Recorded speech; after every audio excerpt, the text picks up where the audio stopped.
My 14-year-old son confronted his dad's new wife during their wedding ceremony publicly. Could you ever be so proud of your child for doing something so violent, so utterly shocking, that it shatters your entire world and sends ripples through an entire family? Because I am. I'm proud that my 14-year-old son beat his father's new wife unconscious at their wedding, and I wouldn't change a single thing. The call came in through my commanding officer. Your son, they said, committed felony assault at his father's wedding. You need to get home now. My heart stopped. I was on a base in Germany, deep into an 8-month deployment, and I hadn't seen my boys in what felt like an eternity. My son, the gentle one, the one who quit wrestling because he hated hurting people, was now facing charges for brutalizing a woman at the altar. I didn't know what to think. After an agonizing 18-hour emergency flight, I headed straight to my ex-husband's house. Even before I reached the door, I saw it. Lauren's dark blood, still stained on the driveway. I rang the doorbell, and Conrad, my ex, ripped it open. His face was a mask of pure rage. We're pressing charges, he spat, not even a hello. I just pushed past him. I'm not taking anyone's side, I told him, my voice tight, until I hear both. The living room felt like a firing squad. Conrad's parents were rigid on the couch. His brother, Potter, stood by the fireplace looking away. His sister, Foon, huddled in the corner. And then, the bride's parents, standing like guard dogs, glaring. In the center of it all, Lauren. Her nose was splinted, 2 black eyes blooming across her face, bandages crisscrossing. She was sobbing, dabbing carefully around the swelling. And there, right in the middle of this hostile mob, sat my son. My gentle, animal-loving 14-year-old, who wouldn't even kill an insect, who spent hours teaching his little stepbrother origami. He sat perfectly straight, chin raised, looking me dead in the eyes. No regret, no fear, just pride. Your son destroyed our family, Conrad screamed, his voice shaking. Look what he did to her face. Lauren wailed even louder. He's an animal, Grandpa chimed in, disgust coating his words. They're trying him as an adult, right? I looked at my boy. His knuckles were still bruised and swollen, a stark contrast to his usual soft hands. I searched his face for an explanation, for some tiny flicker of remorse. There didn't seem to be any real excuse for what he'd done. But I knew him. This wasn't like him. Son, I asked, my voice barely a whisper. What happened? Tell me your side. He scanned the room slowly, his eyes meeting every hostile gaze. Then he spoke, his voice clear and steady. You want to know the truth? He said. She's been molesting me for 6 months. That's why I did it. My world stopped spinning. Frozen. But the room exploded. Liar. Disgusting. How dare you? Lauren's face shifted, just for a second, a flicker of something dark, before she burst into even louder, more theatrical sobs. He's making it up, she shrieked. I've been nothing but loving. Her mother lunged forward, pointing a finger at my son. You evil little. But her father grabbed her arm. His face was white, utterly drained, like he'd been expecting this. A sickening twist in my gut. Amidst the chaos, my son calmly pulled out his phone. He swiped to his hidden photos. She said 14-year-old boys always want it, he said, his voice now shaking with a controlled fury. She said I should be grateful. I peered over his shoulder. The images on the screen turned my stomach. My blood ran cold. Conrad's hands were shaking as he stared at the screen. Those could be anyone could have. He mumbled, but his voice was hollow, like he was reading a script he didn't believe. Lauren tried to snatch the phone. Those are out of context. She stopped, her eyes wide, realizing she'd just admitted they were real. My son stood up, his whole body trembling with rage. Dad, he yelled, I told you 3 months ago. You said she's just being affectionate. Conrad stammered, sputtering. I didn't. I thought. Grandpa, you laughed. My son cut him off, his voice cracking. You said, lucky boy. Wish I had that problem at 14. Grandpa's face drained from red to ghostly white. He looked at Lauren, then back at his grandson, and something in his expression crumbled. Aunt Fun, my son continued. You told me. Don't be dramatic. Fun was backing toward the door, tears streaming down her face. Oh God, oh God. She whimpered.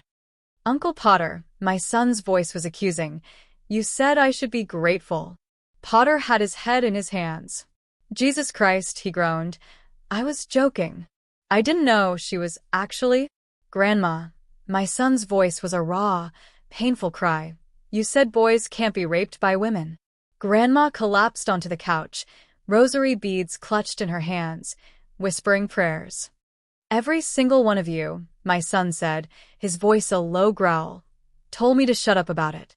Lauren's parents were having a whispered, frantic argument. Her father hissed, Not again, Patricia. You said she was better. The word, again, hung in the air like a poisonous cloud. My mind reeled. But that's not why I hit her. My son's words cut through the room like a knife. Everyone froze. Silence. What do you mean that's not why? I asked, my voice barely working. Last week, he said, his eyes filled with a fresh wave of tears. I caught her coming out of Tommy's room at 2 a.m. My blood went cold. Tommy. My ex-husband's 9-year-old son. My little stepson. Lauren's mask finally, completely slipped. Her face contorted into something ugly, vicious. That little brat came onto me, she snarled. Conrad grabbed her by the shoulders. What did you just say? For the first time, real, pure fear flashed across her face. My son was openly sobbing now, ugly, gasping cries. The morning of your wedding, he choked out, looking at Conrad. I begged you. You said, not today. I knew nothing I'd say would stop her, so I stopped her the only way I could.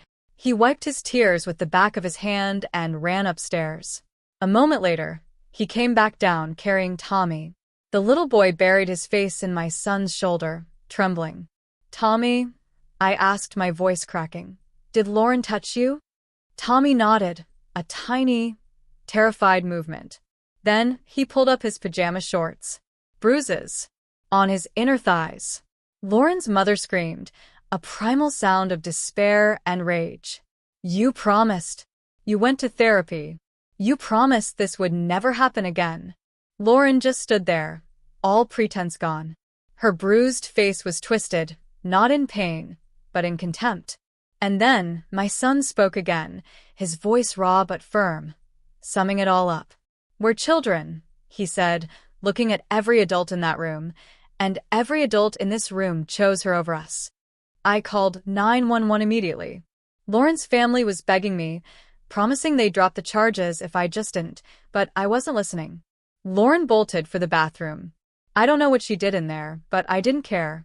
10 minutes later, she emerged just as the police arrived. They took her away. I scooped up my son and Tommy, and we drove straight to my best friend Sarah's place. We needed to be somewhere safe. Somewhere truly safe. But safety was a fleeting illusion. 2 hours later, my phone rang. It was the detective, his voice serious. We need you at the station immediately. My stomach twisted into knots as I drove. They led me straight to an interrogation room. It turned out, whatever Lauren had done in that bathroom, whatever she'd planted on her phone, it had landed me in hot water. I was about to discover that monsters like her always have a backup plan. The detective walked me down a narrow hallway that smelled of stale coffee and industrial cleaner. He opened a door to a small, stark room with a metal table and 2 plastic chairs. He slid a manila folder across the table. Take a look, he said. My hands trembled as I opened it. Inside were screenshots from a phone. Text messages. Between me and Lauren. My breath hitched. They showed me telling her she could handle my son however she needed to while I was deployed. One message said I trusted her judgment completely about discipline. Another said teenage boys needed firm boundaries, and I was counting on her to provide them. I stared at them, messages I had never sent. My brain couldn't process what I was seeing. The timestamps were 3 months ago, right when my son first told Conrad about what was happening. The detective sat across from me, watching my face with an unsettling intensity. He explained they found these during their search of Lauren's phone after her arrest. He asked me directly, had I given Lauren permission to discipline my son physically? Had I given her permission to engage in sexual contact with him as a form of teaching or punishment? Absolutely not. I practically screamed. I never sent those messages. I demand to see my phone records from the carrier to prove it. He just nodded, stone-faced. They would need to key my phone for comparison and forensic analysis. That's when it hit me. I wasn't just a witness anymore. They were investigating me as a possible accomplice. They took me to another room, photographing my hands from every angle, rolling each finger in ink. We need to rule you out as an accomplice to the crimes, the technician said. The word, accomplice, made my stomach churn. Lauren was trying to drag me down with her, trying to make it look like I knew and approved of what she was doing. For the next 3 agonizing hours, they grilled me. About my relationship with Lauren, our communication, my son's behavior, why I hadn't come home sooner. Every question felt like a trap, designed to corner me. Finally, they let me leave, but kept my phone and told me not to leave town. I walked out of that station feeling like the walls were closing in, gasping for air. I drove straight to the law office of Casey Maple Grove, a sharp attorney my friend Sarah had recommended. Casey took one look at my face and cleared her schedule. She sat me down, made me recount everything from the wedding, to my son's revelation, to these fake messages. As I spoke, Casey typed furiously. She immediately filed preservation orders with phone carriers and social media companies. Lauren, she explained, probably used spoofing apps or edited screenshots during those 10 minutes in the bathroom. We needed the real phone records. She also requested Lauren's search history to see if she'd looked up how to fake text messages. Don't talk to the police again without me, Casey warned. Lauren is clearly trying to muddy the waters, create reasonable doubt for her own defense. The next morning, Derek Oakage from Child Protective Services showed up at Sarah's house. He needed to interview both boys separately. He was gentle, but thorough. My son went through everything, from the first night Lauren came into his room, to her threats, to how she waited until Conrad was asleep. Derek wrote it all down meticulously. Then Tommy. The little boy was scared, but he told Derek about Lauren, showed him the still healing bruises on his legs.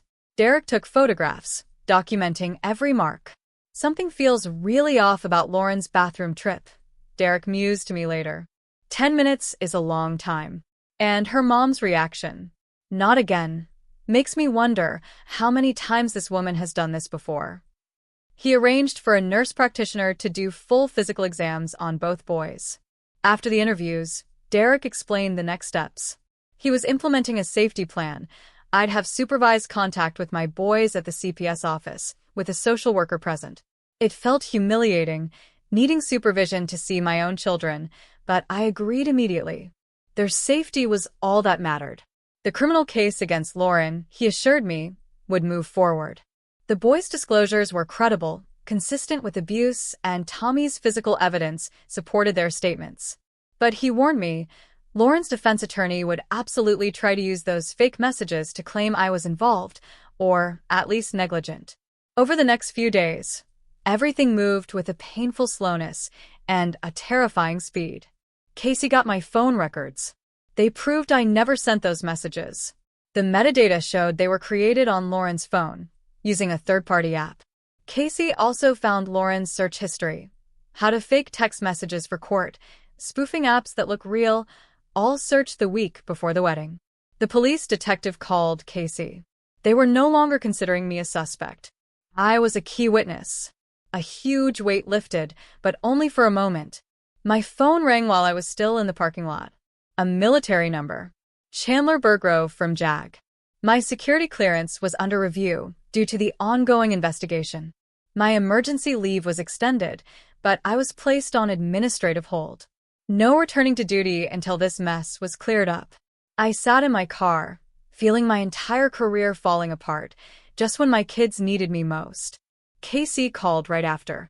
She'd gotten copies of those fake screenshots Lauren had shown the police. The font's wrong for your phone model, she said, her voice sharp with discovery. Timestamp formatting doesn't match. Spacing is off. She'd already called in Corey Sedlon, a digital forensics expert, and was driving over to his office. Meanwhile, Devin Pinehire from Victim Services arranged for Tommy's medical exam at the Children's Hospital. I drove him myself. At the exam room, they told me I had to wait in the hallway. Tommy looked so small, walking in there with just the nurse and doctor. I paced that hallway for 3 agonizing hours, checking my phone, trying not to think about what they might find.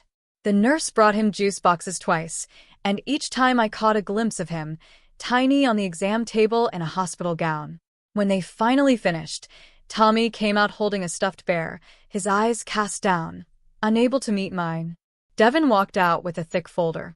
Evidence consistent with his disclosure, she said, her voice heavy. My phone started buzzing with voicemails from Conrad. He was losing his mind about not being able to see Tommy. The safety plan required all visits to be supervised now. He was screaming, first blaming me for turning our son against Lauren, then blaming Lauren for being a predator, then our son for ruining his wedding, then back to blaming me for not warning him about Lauren, even though I'd just found out myself. His parents called too, but I deleted those without listening. Lauren posted bail that same day, thanks to her parents' money. Within hours, her lawyer filed a restraining order against me. The paperwork claimed I'd orchestrated the whole situation to get custody of Tommy, that I'd coached my son to attack her.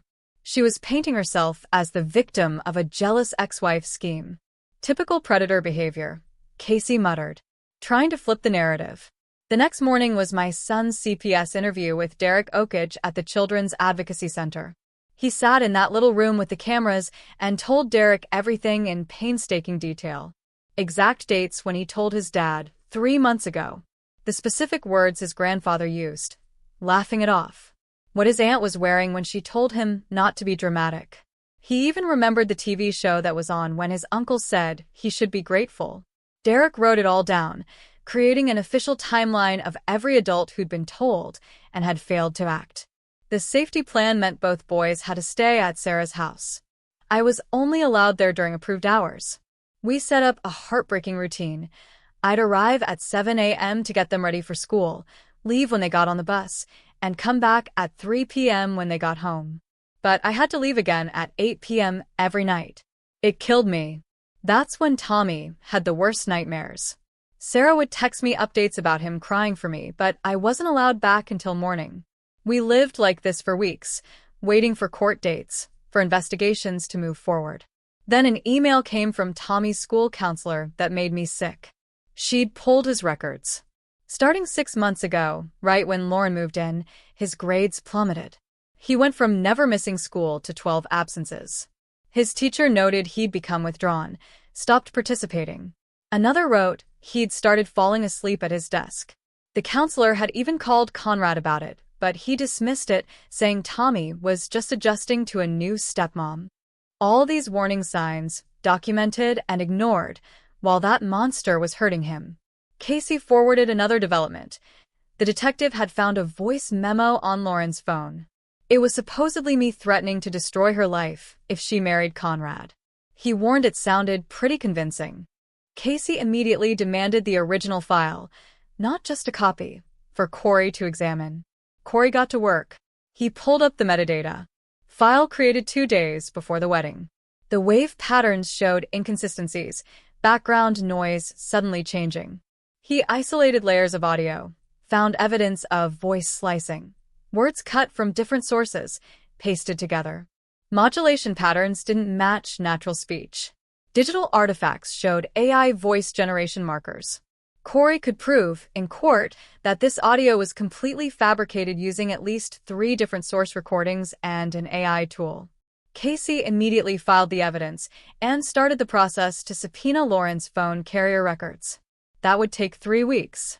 Every single day felt like a month. I couldn't sleep, knowing Lauren was out there, spreading lies. 2 days into the wait, Casey forwarded me a confidential email from Lauren's father. He admitted Lauren had an incident with a neighbor's child 5 years ago. The family had moved states afterward. He wanted immunity before giving more details. That timing felt too convenient. Why now? Why didn't this come up when his daughter was first arrested? The restraining order hearing came up first. I thought we'd finally get some protection. Casey argued I'd never threatened Lauren. The judge barely looked at our evidence before issuing mutual no-contact orders. Given the serious allegations on both sides, he said, "I'm being cautious." I wanted to scream. Being cautious meant protecting children, not their abuser. Meanwhile, Tommy's medical exam at the children's hospital was damning, but the language was infuriatingly sterile. Findings suggestive of trauma, injuries consistent with reported mechanism, instead of just saying what we all knew. The report would help our case, but it felt like nobody wanted to say the actual words. Then Casey got a call from an officer reviewing body camera footage from the wedding. He'd found audio of Lauren talking to her mother after my son hit her. Lauren's voice, "Those photos shouldn't matter," followed by her mother shushing her. Casey requested a copy immediately. She explained her strategy: defend me from the false accusations, but keep my son's assault case completely separate. 2 legal tracks meant double the work, double the cost. $8,000 spent, and we were just getting started. That same week, formal notice from my military command. Security clearance suspended. Negative publicity, affecting unit morale. Even if cleared, this would end any chance of promotion. 15 years of perfect service, destroyed by one lying predator. My commanding officer called personally. He believed me, but his hands were tied. Protocol required suspension for any accusation involving minors. I'd gone from training soldiers in Germany to sitting in Sarah's living room, unemployed. Corey had finished his full analysis of the fake voice memo. Proof it was created using at least 3 spliced recordings, AI generation, and a timestamp showing it was made after Lauren claimed I'd left it. His technical report would demolish their evidence. But courts moved slowly. CPS started their evaluation for Tommy's placement. Conrad's parents had minimized the abuse. The caseworker interviewed relatives. She mentioned therapeutic foster care if no family placement was suitable. The thought of Tommy going to strangers made me physically sick. Conrad's sister and brother called, offering to take Tommy, but only if I admitted I was lying about everything. Conditional offers, the CPS worker said. Unsuitable placements. 3 weeks into this nightmare, Conrad showed up at Sarah's house, pounding on the door, demanding Tommy. Sarah immediately called the police. I grabbed my phone, recording from the living room window. Conrad was screaming, "Tommy is my son. The safety plan is illegal." Tommy was hiding in the closet, crying. My son was trying to comfort him. The police arrived, but Conrad had already kicked the front door, cracking the frame. They made him leave, but said without a restraining order, they couldn't arrest him. Sarah had to pay for a new door and install security cameras that same day. Casey filed for an emergency protective order, but the judge wouldn't hear it for another week. Every night, we'd hear cars slow down outside. Tommy started wetting the bed, having nightmares about Lauren. My son stopped eating, lost 12 pounds in 3 weeks. The stress was destroying them while the legal system crawled. Casey kept saying we were building a strong case, but I could see my children falling apart. The phone records finally came back, confirming Lauren had never received any calls from my number. Her lawyer argued I could have used a different phone. 2 days later, the prosecutor called a meeting. He pushed papers across the table. My son's options for the assault charges. Juvenile detention, or a diversion program. Casey leaned forward, talking about counseling. My son sat there, silent and pale. The prosecutor kept checking his watch. 40 minutes of back and forth, and they agreed to consider therapy if my son completed a written statement. That night, my son sat at the kitchen table for 4 hours, writing page after page. His hand cramped twice. I made him hot chocolate, but he didn't touch it. 12 pages, front and back, describing every single thing she'd done. How she came into his room at night, touching him while he pretended to sleep. The photos she made him take, her threats that nobody would believe him. Catching her with Tommy. How the wedding was his only chance to stop her. Reading it made me throw up twice in the bathroom while he slept on the couch. The next morning, we took Tommy to the Children's Advocacy Center. It looked like a regular house, toys in the waiting room. They took Tommy back to a special room with cameras. I could hear him crying through the soundproof door. 2 hours later, they brought him out, his face swollen, avoiding my eyes. The interviewer showed Casey her preliminary report. The grooming started 6 months ago, small boundary violations escalating. Lauren told Tommy it was their special secret. Bruising, multiple stages of healing, behavioral changes his teachers noticed. This report alone, Casey said, would significantly strengthen the criminal case. That afternoon, the detective warned me about talking to Conrad's family. Coordination between witnesses could look like tampering. Casey told me all communication had to go through her office now. She gave me a special email for case-related messages. 2 days later, Casey got a judge to sign an order for a complete forensic imaging of Lauren's phone. They'd recovered deleted files, hidden apps. Lauren's lawyer fought it for a week, citing privacy. The judge sided with us. The phone company sent over my complete records. Casey spread them out, highlighting relevant dates. 0 messages to Lauren's number. Our first solid piece of evidence, she was lying about the threats. Casey filed it with the court, while I sat in her office, eating stale crackers. Corey called the next morning with huge news about Lauren's phone. He'd found a spoofing app, hidden in a calculator folder, installed at 11:47 p.m. the night of the wedding. Exactly when Lauren locked herself in the bathroom after we called the police. The app could fake messages from any number, making them look real in screenshots. Corey sent the technical report. Casey immediately forwarded everything to the prosecutor, who called back within an hour. He was less interested in charges against me, but wouldn't formally close the investigation.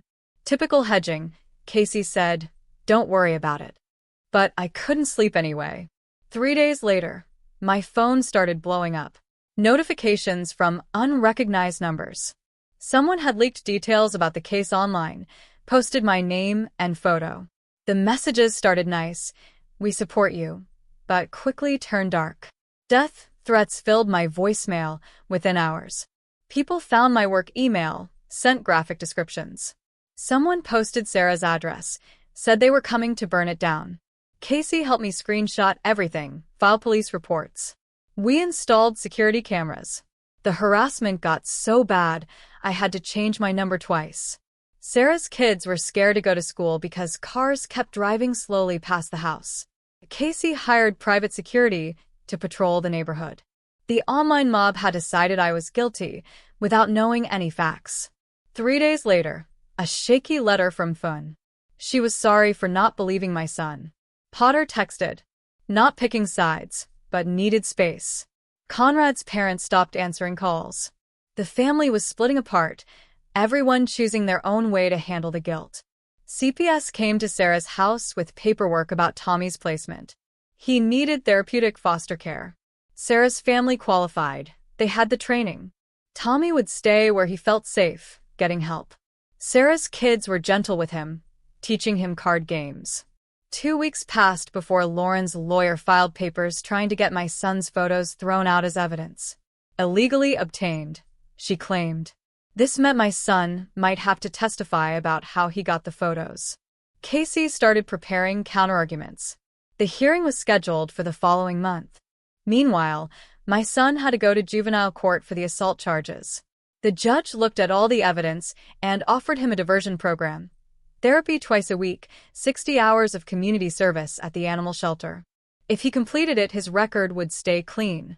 My son nodded, signed the papers, silent. The military called that same week. An administrative board hearing. Negative publicity, unit morale, humanitarian leave status. Why did Lauren wait until she was locked in the bathroom to install that spoofing app? That timing is way too convenient. It was a backup plan. I submitted pages of documentation. The hearing was in 3 weeks, my career hanging in the balance. During the suppression hearing, the judge grilled Lauren's lawyer about the technical problems with her phone evidence against me. Corey's findings, mismatched timestamps, metadata showing files created after she went to the bathroom, were undeniable. The lawyer stumbled, trying to explain the inconsistencies. The judge frowned, took notes. Lauren sat there, Nervous, her bruises faded, but she kept touching her face. After 3 hours, the judge said he'd rule in 2 weeks. CPS finished their investigation. Lauren abused both boys. Conrad, failure to protect.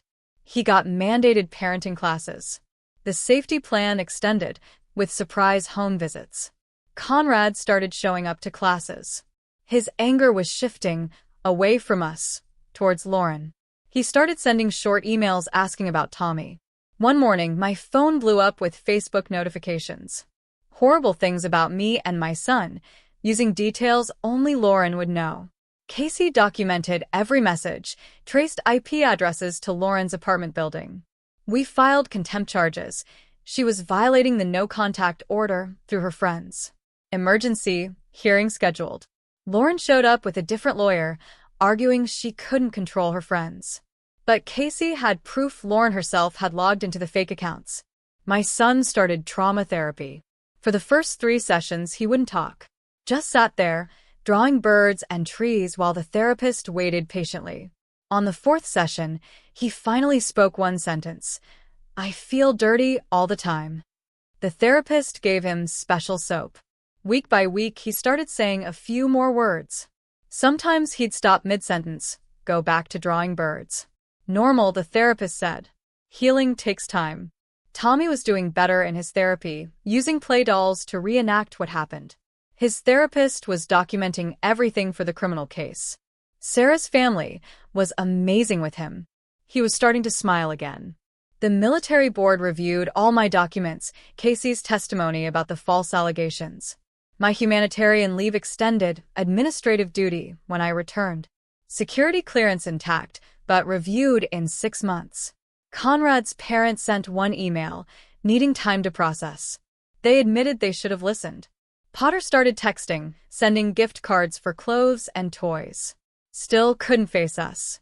The family slowly, trying to figure out how to move forward with all this guilt. Tommy's school counselor called. We sat in a conference room with the principal, counselors, special education coordinator. Trauma-informed approach. Modified schedule. Stacks of paperwork. My son would start with half-days, work up to full-time. A counselor would check on him.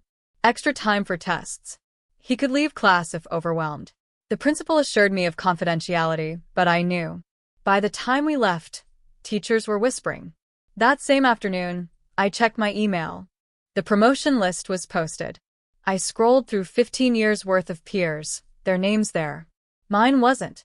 My commanding officer had warned me, but seeing it made my chest tight. All those deployments, all those perfect evaluations gone. Because of one incident that wasn't even my fault. I closed my laptop, trying not to think about the retirement points I'd never earn. Then, 2 days later, a certified letter arrived. From Lauren's family's lawyer.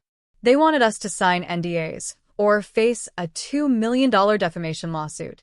The letter claimed we'd damaged Lauren's reputation with false accusations. I immediately called Casey. She laughed. They're scared. This is desperation. Casey met me that afternoon with her own stack of papers. She'd already pulled Lauren's arrest record and the CPS reports. We're not signing anything that silences these boys, she said, highlighting sections of their proposed agreement. Look at this clause. They want the boys to never speak about the abuse, even in therapy. She crossed out entire pages with a red pen. Over the next week, Casey went back and forth with their lawyers. They offered $50,000, then $100,000, then $200,000 to drop everything. Each time, Casey gave the same answer. My clients want justice, not money. Their lawyer got nasty, threatening to bury us in legal fees. Casey didn't even blink. Try it. I work on contingency for abuse cases. She slid a counterproposal across the table. Criminal prosecution goes forward. No NDAs. No money changes hands. The lawyer's face went red, but he took the papers. Meanwhile, the prosecutor called with news about Lauren's case. She'd been offered 18 months if she pleaded to misdemeanor assault. My stomach dropped. Misdemeanor. She molested 2 children. The prosecutor sounded tired. Her attorney is good. They're claiming the evidence is circumstantial. He explained Lauren's lawyer was filing motion after motion to get evidence thrown out. My son's photos, illegally obtained. Tommy's testimony, coached. Every delay tactic in the book. We're looking at trial in 8 months minimum, he said. The courts are backed up. 8 months of waiting. Of legal bills piling up. Of my son having to relive this over and over. That night around 11 p.m., my phone rang. Tommy's small voice came through. I can't sleep. She's in my dreams. I could hear him crying, stifled sobs. I walked him through the breathing exercises his therapist taught him. In for 4, hold for 4, out for 4. We did it together for 10 minutes until his breathing steadied. Conrad got on the phone briefly. This happens every night now, he said, his voice ragged. He won't sleep in his own bed. I called Tommy's therapist first thing in the morning for an emergency session. She fit him in that afternoon. 3 weeks passed before my son's juvenile court date. The judge reviewed his therapy attendance records and the counselor's reports. My son had shown up to every single session. The judge approved his diversion program, with conditions: 100 hours of community service at the animal shelter, weekly therapy for a year, monthly check-ins with a probation officer, no contact with Lauren or her family. My son nodded at each requirement, his face solemn. The judge reminded him this was his chance to avoid a permanent record. We started the community service that weekend. Watching my son clean kennels and walk dogs, you'd never know what he'd been through. The animals loved him immediately, sensing his gentle nature. Casey called the next morning with good news. I filed a motion to get Lauren's previous therapy records. Her family fought it hard, claiming privacy rights, but I found a precedent about pattern behavior in abuse cases. The judge sided with us. Casey's voice had an edge of excitement. The records from her previous therapist in Michigan are being sent over. There might be other victims. We'd know within 2 weeks what those records contained. That same day, I got called into my commander's office. The formal reprimand was waiting on his desk. Conduct unbecoming, for the negative attention brought to the unit. It was the lightest punishment possible, but it still felt like a punch to the gut.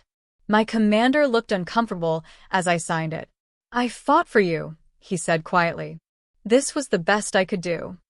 The reprimand would stay in my file forever. Any board that reviewed my record would see it. My military career had effectively ended, even if I could stay in. I walked out of his office, knowing I'd never make rank again. The next few days blurred together with lawyer meetings, therapy appointments, and school conferences. Every step forward felt like 2 steps back, but we kept going. What else could we do? The boys needed normal as much as we could give them. Even if normal now meant counselors and courtrooms and nightmares that wouldn't stop.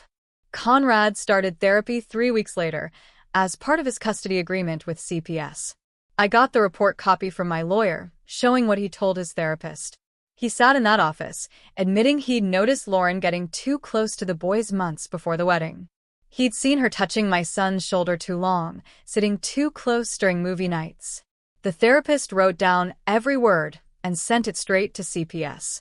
Lauren's parents showed up at Casey's office the next week with their own attorney and a check. They wanted to settle Tommy's civil claim quietly, without any court filing that would make headlines. The settlement papers guaranteed Tommy would have therapy paid through age 21, with no limits on sessions. Their lawyer made us sign papers saying we couldn't talk about the money to anyone ever. Lauren's lawyer stumbling through explanations about the phone evidence while she sits there touching her face. It felt like such a calculated performance. It made me wonder if they rehearsed this nervous act beforehand, just to gain sympathy from the judge. My son went back to school with a safety plan the counselor helped us write. Kids whispered when he walked down the halls. Some moved away from him at lunch. We practiced breathing exercises in the car before school, but some mornings he just sat there shaking. I'd have to call him in sick. We'd try again the next day. The prosecutor called me into her office to show me what they'd found in Lauren's sealed therapy records. 3 other kids from her past had made reports, buried by different therapists. She withdrew the plea deal right there. They were adding charges for each prior victim. Casey sat me down, coffee steaming between us. Lauren's defense attorney will attack everything, she warned. Your military service, how you raised your son. We started doing practice sessions where Casey grilled me like I was on the witness stand, making me answer the same questions over and over until I could stay calm no matter what. Tommy's foster family sent updates through CPS. He was doing better each week. Therapy twice a week, still had nightmares, but they were committed to keeping him. They told the social worker they'd adopt him if Conrad's rights got terminated. My son started his community service at the domestic violence shelter downtown. He helped sort donations, clean the playroom where kids stayed while their moms met with counselors. The coordinator said working there seemed to help him understand he wasn't alone. Other kids had been hurt, too. Seeing them heal helped him believe he could heal. I sat at my kitchen table after the boys went to bed, surrounded by stacks of papers. Legal bills from Casey that ate up my savings. Therapy schedules for both boys. Court dates circled on the calendar. CPS meeting notes scattered everywhere. The case would drag on for months more, with depositions and hearings and evaluations. But tonight, my son was sleeping in his bed down the hall instead of juvenile detention. Tommy was safe with people who protected him instead of in a house where nobody believed him.